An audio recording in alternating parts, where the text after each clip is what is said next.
Chris from TeacherJulieOnline.com, and I'm here with that oh so controversial topic, the new VIPKid pay structure. You may be thinking, why another video on YouTube about the VIPKid pay structure? I know you can find plenty out there.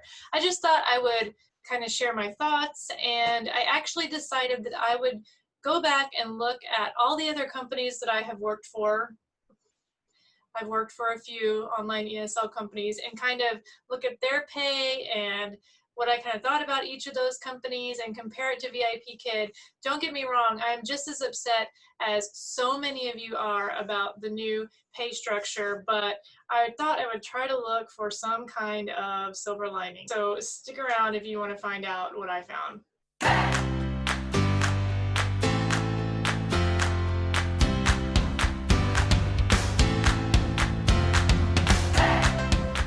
So VIPKid began talking about this new tiered pay structure several months ago as they rolled it out to newer teachers, and some of my recruits were starting to get this new tiered pay structure. So we were looking at the chart and seeing how it was different, and the rumor always has been that it was going to trickle down to current VIPKid teachers. I have been teaching at VIPKid since March of 2017, so I've been here over 3 years, and I've actually made the same pay that I got when I started because I never qualify for a raise because I don't teach enough classes and I don't meet all the criteria each time for the raise.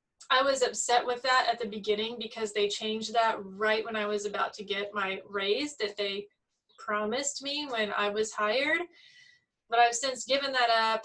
I supplemented it with tons and tons of short notice classes, but in the recent past, the short notice classes have been few and far between. So I've just had to adjust my budget for the month, and I've added, as you know, I've added Outschool to supplement my VIPKid pay, and that's been going fine. Now, over the course of the past 3 years, I have taught at several other online ESL companies, and now I've not renewed my contract at any of those places, and I'm still just with VIPKid. So I thought I would just kind of poke around and see what the current pay is at a few of these other online companies, and I only looked at the ones that I myself worked for, and I wanted to see how it compares to VIPKid, because although I am upset, just like so many of you, that I am going to lose money now with this new tiered pay structure, I was trying to find some kind of, I don't know, silver lining just to make myself feel better. I'm not trying to make VIPKid look better or anything like that. I just wanted to kind of see and compare for myself.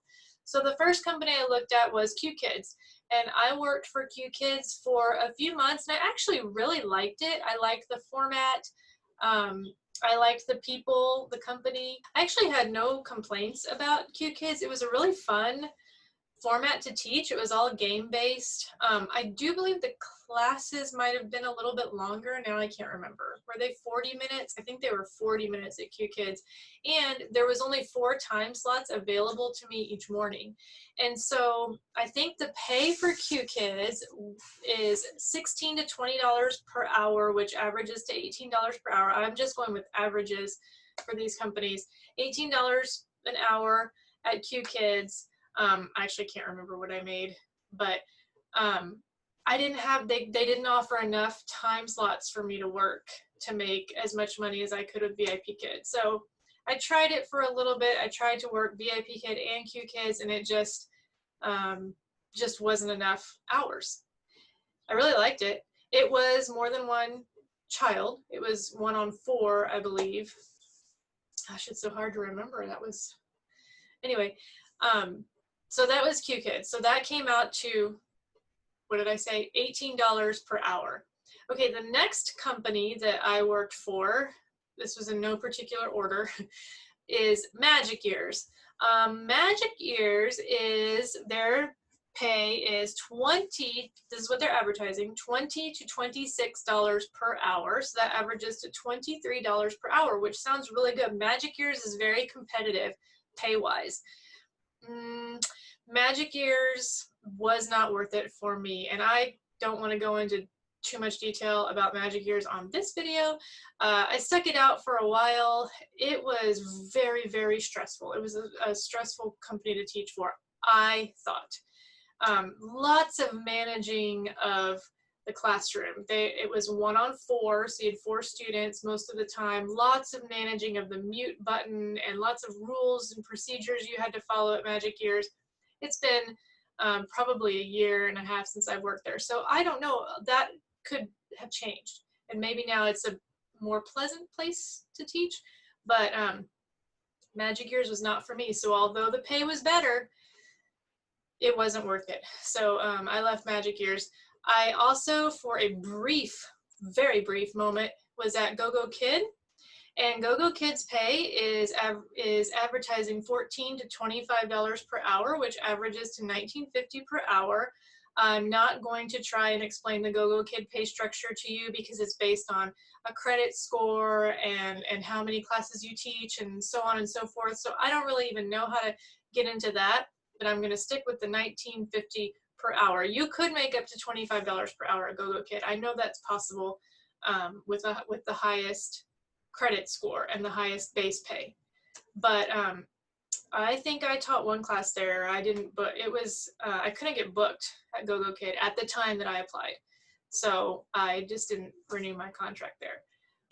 Which leaves Outschool. Outschool is the other ESL, no, it's not an ESL company. Outschool is the other online teaching company that I work for currently at the moment.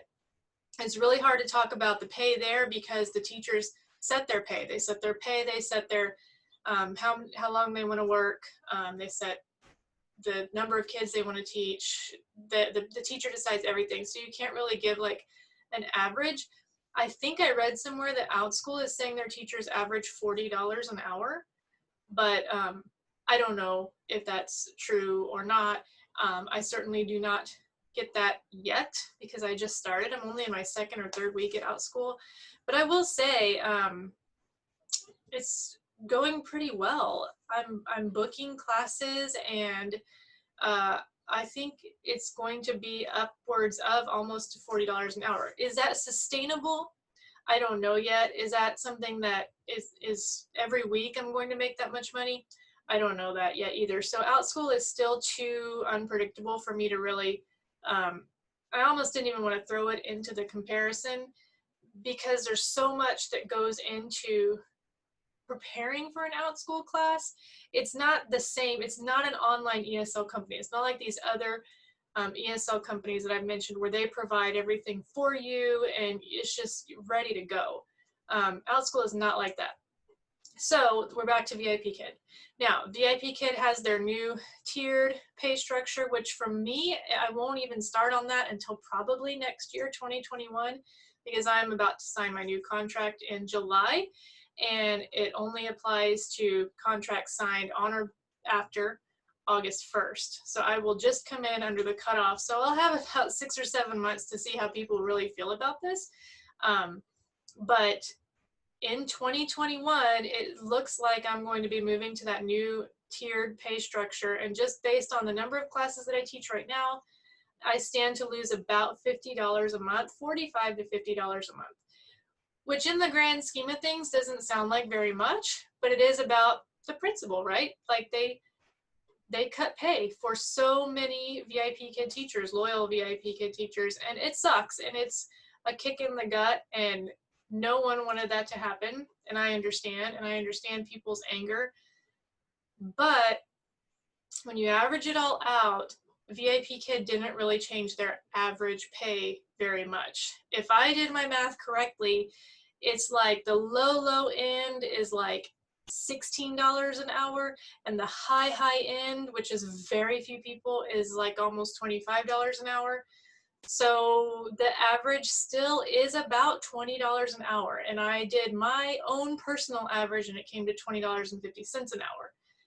So it's very much in line with some of these other online ESL companies. Only Magic Years beats it, and I'm not willing to work at Magic Years. So to me, VIPKid is going to be my continued preferred ESL company. So I'd love to know your thoughts. If you're a VIPKid teacher and you saw the new tiered pay scale and you're thinking of either leaving VIPKid and trying a different ESL company, or trying a different ESL company to supplement lost VIPKid pay, or if you're just going to stick it out with VIPKid and take the hit, or any other option that I can't think of. I would love to know your thoughts and opinions on that.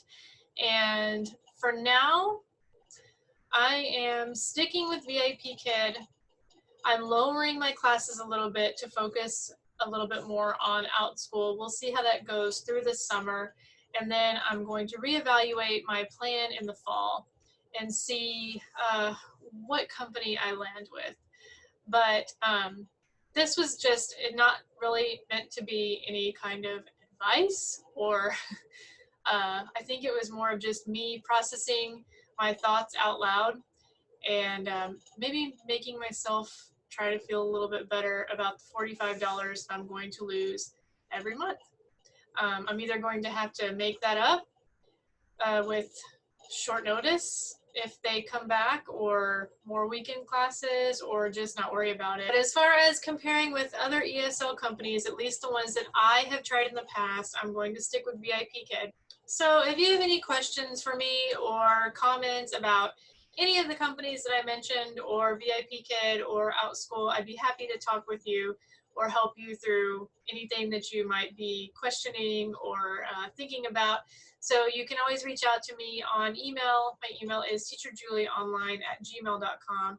I'm on Instagram, and I also have a web page. I'd love for you to check it out. I'd love you to subscribe to my channel so that you can hear all these other wonderful bits of wisdom that I have. See you soon. Happy teaching. Bye-bye.